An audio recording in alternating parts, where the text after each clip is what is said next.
폴란드가 한국에서 건너온 선한 영향력의 수혜를 입고 안도의 한숨을 내쉬고 있습니다. 한국과 폴란드의 대규모 무기 계약 체결과 K9 자주포, K2 전차 등이 폴란드로 인도됐다는 등의 소식은 이제는 꽤 익숙해져서 신선하고 새롭게 느껴지지는 않을 수 있습니다. 하지만 그 이면에 흐르는 상황들을 살펴보면 시기가 너무나 절묘하게 맞아떨어져서 신기할 정도입니다. 한 개인의 삶에서부터 국가라는 거대 집단과 더 나아가 전 세계의 정세에 이르기까지 상황에 따른 적절한 시기 선택, 흔히 말하는 타이밍은 굉장히 중요한 요소입니다. 아무리 현명한 판단과 선택이라도 그 시기가 너무 늦으면 타이밍을 놓쳐서 안 하느니만 못한 선택이 될 수도 있습니다. 경우에 따라서는 심사숙고한 늦은 결정보다 약간은 부족한 점이 있어도 빠른 선택이 낫다는 말을 하기도 합니다. 그런데 폴란드의 대한민국 무기체계 도입은 빠른 판단으로 타이밍도 적절했지만 결과까지 흡족한 방향으로 흘러가고 있습니다. 거기다 폴란드는 이미 도입한 기존의 한국의 무기뿐 아니라 신개념의 한국 무기체계에까지 깊은 관심을 가지고 있는데요.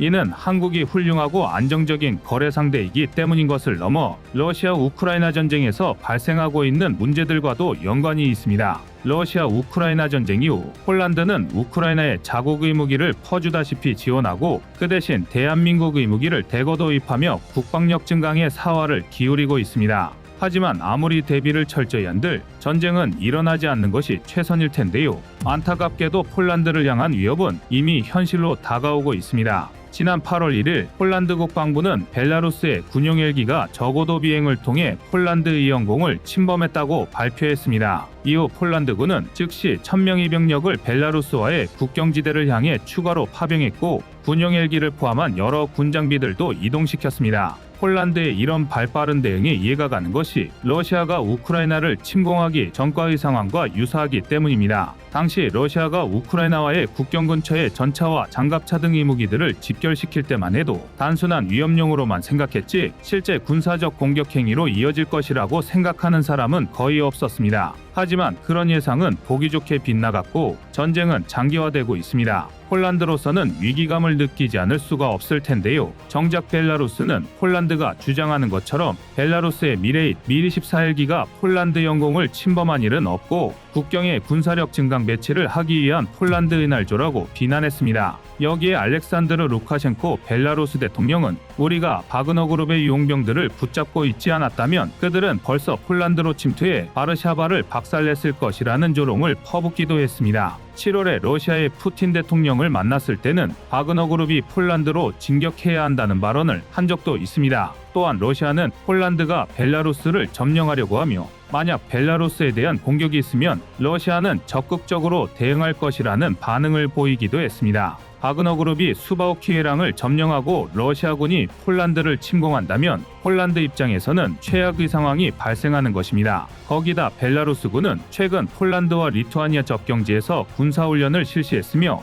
벨라루스 국방부는 이 훈련이 특수군사작전의 경험을 기반으로 하고 있다고 밝혔는데요. 그렇습니다. 러시아가 우크라이나를 침공했을 때 썼던 그 용어 특수군사작전입니다. 다만 최근 바그너 그룹을 이끌던 수장 프리고진이 의문에 당한 터라 실제 바그너 그룹이 벨라루스와 연합해 폴란드를 공격할 것이라는 긴박한 위기감은 다소 진정된 상태입니다. 하지만 이제 한시름 놓았다고 폴란드가 안심할 수 있는 상황이라고는 할 수 없습니다. 그렇다면 이쯤에서 폴란드의 반응과 대응을 살펴보지 않을 수가 없습니다. 폴란드는 러시아와 벨라루스 위협의 겁을 집어먹고 벌벌 떨고 있을까요? 전혀 그렇지 않습니다. 오히려 러시아를 이빨 빠진 호랑이 취급하며 자신감 넘치는 모습을 보이고 있는데요. 그 자신감의 원천은 바로 대한민국에서 도입한 무기들 때문입니다. 일례로 폴란드의 국방부 차관은 육군이 날 기념 퍼레이드를 홍보하면서 K2 전차를 전면에 내세웠습니다. 우리나라에서도 오는 9월에 국군이 날 시가행진이 열리는데요. 지금까지의 시가행진을 보면 우리 군의 주력 무기 체계들이 총동원된다는 것을 알 수 있습니다.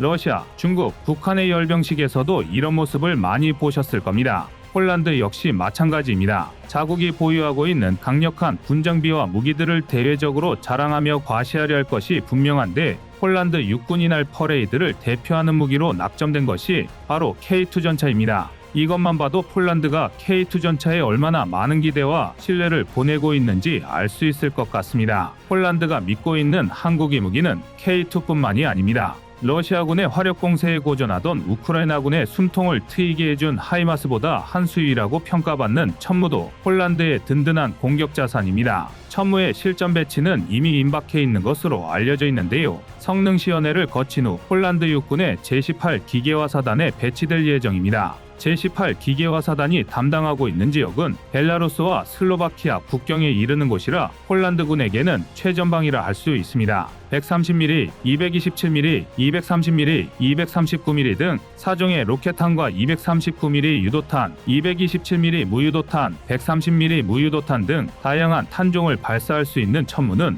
자타가 공인하는 화력의 제왕이지만 여기에 활용점정이라고 할 만한 건 바로 KT즘2입니다. 한국형 전술 지대지 미사일 KT즘은 어떤 기상 조건에서도 정밀 타격이 가능한 유도 미사일입니다. 고도와 거리에 따라 다양한 타깃에 대한 정밀하고 효과적인 타격을 목표로 개발된 무기체계로서 우리 군은 북한의 장사정포와 미사일 체계를 무력화시키기 위해 KT즘을 운용하고 있습니다. KT즘과 비슷한 무기체계는 미국의 에이테크즘을 들 수 있는데요. 우크라이나에도 지원대 대활약을 펼치고 있습니다. 에이테크즘은 러시아가 유난히도 두려워하는 무기로 미국조차도 너무 효과적인 무기를 제공하는 게 러시아를 자극할까봐 적어도 공식적인 채널로는 지원하지 않고 있다고 주장하고 있습니다. 이게 다가 아닙니다. 폴란드는 방어무기이면서도 강력한 공격무기가 될 수도 있는 한국의 무기체계에 관심을 가지고 있는데요. 바로 지뢰입니다. 얼마 전 러시아 기갑부대가 공격당해 전멸을 당하는 영상이 공개됐는데요. 치열한 공방전이 펼쳐지는 도네츠크 지역에서 전차 세대와 장갑차 세대로 이루어진 러시아 기갑부대가 공세를 위해 진격하던 도중 지뢰지대를 맞닥뜨리고 우회하려 했지만 결국 지뢰를 밟아 선도전차가 폭발하고 말았습니다. 이후 주춤한 러시아군을 향해 우크라이나의 포격이 쏟아지기 시작했고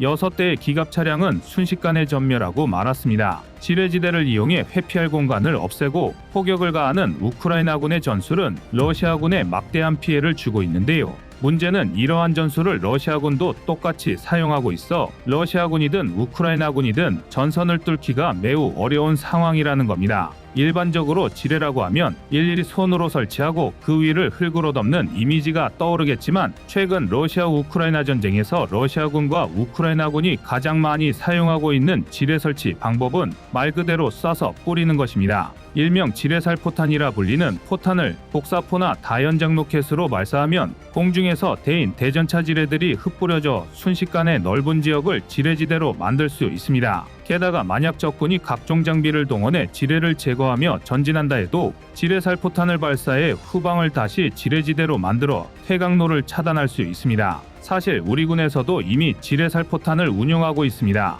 바로 K9 자주포로 발사하는 155mm 대전차 지뢰살포탄 KD-51호인데요. 지뢰살포탄의 효용성을 이전부터 알고 있었던 한국은 미국에서 개발된 155mm 곡사포용 대전차 지뢰탄을 구매해 운용하고 있었고 2007년에는 우리 기술로 155mm 대전차 지뢰탄을 개발해 운용하고 있었습니다. 하지만 시간이 지날수록 지뢰에 대응하기 위해 전차와 장갑차의 하부 방어력이 높아지게 되었으며 아예 지뢰에 대한 방어력만 극단적으로 높인 MRAP라는 독특한 장갑차가 등장하기도 했습니다. 그리고 이에 맞춰 지뢰 역시 진화를 이루어냈으니 바로 하부가 아닌 머리 위에서 공격하는 스마트 대전차 지뢰가 등장한 것입니다. 하나의 기동저지탄 역시 일종의 스마트 지뢰라고 할 수 있는데요. 천무의 239mm 로켓으로 대전차 지뢰를 살포하기 위해 개발됐으며 해당 로켓에는 일반적인 지뢰가 아닌 스마트 대전차 지뢰가 탑재되어 있습니다. 하나의 스마트 대전차 지뢰는 총 5개의 진동감지 센서와 3개의 청음 센서를 가지고 있으며 진동감지 센서는 1km 이상 떨어진 차량의 진동도 감지할 수 있습니다. 그리고 적이 100m 이내까지 접근하면 청음 센서로 정확한 위치를 계산하고 목표물 상공을 향해 상부 공격탄을 발사하는데요. 이 상부 공격탄은 30에서 40m까지 솟구친 후 공중에서 4초 정도 회전하면서 적외선 센서로 목표물을 포착하고 탐지된 목표를 향해 EFP를 발사합니다. 관통력을 극대화한 이 성형장 약탄은 소량의 폭약만으로도 80mm 수준의 관통력을 가지고 있는데 이는 비교적 얇은 전차의 장갑을 뚫기에 충분한 이력이라고 할 수 있습니다. 얼핏 보기엔 스마트 지뢰가 기존 방식의 지뢰보다 강력해 보이지만 상용화되기 어려운 단점을 가지고 있는데요. 바로 센서 때문에 지뢰임에도 땅에 매립할 수 없어 적군에게 발견되기 쉽다는 점입니다. 하지만 다연장 로켓을 이용해 살포할 수 있다면 문제는 해결됩니다. 어차피 공중에서 흩뿌리는 방식의 지뢰는 먼 거리에서 작동하기 때문에 오히려 발각될 확률이 낮아지게 됩니다. 또한 스마트 지뢰라는 이름답게 원격으로 조작이 가능해서 드론을 통해 적이 접근하는 것을 보고 있다가 작동시켜 일종의 크레모아처럼 사용하는 것도 가능합니다. 따라서 아군이 해당 지뢰지대를 돌파해야 할 때는 비활성화 시킬 수도 있는 진정한 차세대 지뢰라고 할 수 있습니다. 그런데 아무리 성능이 뛰어난 스마트 지뢰라고 해도 발사 수단인 천무가 없으면 무용지물일 텐데요. 폴란드는 이미 천무를 도입했으니 러시아와 벨라루스 위협에 효과적으로 대응할 수 있을 것 같습니다. 대한민국과 폴란드의 무기계약 체결은 우리에겐 거액의 방산 수출이라는 성과지만 폴란드 입장에서는 정확한 타이밍에 내린 과감한 결단으로 국가적 위기를 넘길 수 있는 선택이었다고 볼 수 있습니다. 앞으로도 영토와 주권을 수호하려는 폴란드의 의지에 한국의 든든한 무기들이 큰 보탬이 되기를 기원하겠습니다. 이상 꺼리튜브의 두 번째 미션이었습니다.